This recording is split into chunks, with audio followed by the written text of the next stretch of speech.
તો કેમ છો બધા? મજામાં? સ્વાગત છે તમારું અમારા નવા વ્લોગમાં. તો આપણે બનાવી હતી લાપસી. તો આપણે અડધી વાટકી પાણી મૂકી દઈશું, પછી અડધી વાટકી તેમાં ખાંડ નાખી દઈશું. તો તેની સામે આપણે 1 વાટકી ભાખરીનો લોટ લીધો છે.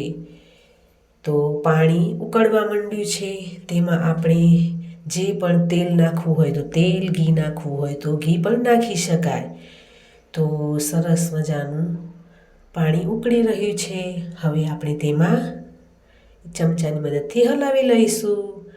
તો તમને જો અમારા વિડીયો ગમે તો લાઈક કરજો, શેર કરજો, સબસ્ક્રાઈબ કરજો.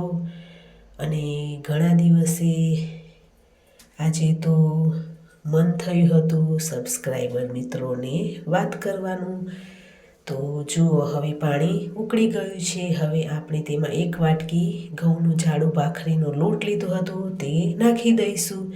પછી એક વેલણના મદદથી આપણે તેમાં કાણા પાડીશું. જોઈ શકો છો કે તેને હલાવવાનું નથી, પણ કાણા પાડી દઈશું. પછી એક આપણે થાળી ઢાંકી દઈશું. તો જો આજે તો લાપસી બનાવી હતી તો થાળી ઢાંકી દીધી. થોડીક વાર માટે આપણે રહેવા દઈશું. પછી તમે જોઈ શકો છો કે આપણે તેને મિક્સ કરી લીધું. પછી આપણે સર્વિંગ પ્લેટમાં લઈને તેમાં ઘી પણ નાખી શકાય છે. તો જુઓ, સરસ મજાની છૂટી છૂટી લાપસી બની હતી. તો તમે પણ શું બનાવ્યું તે જણાવજો.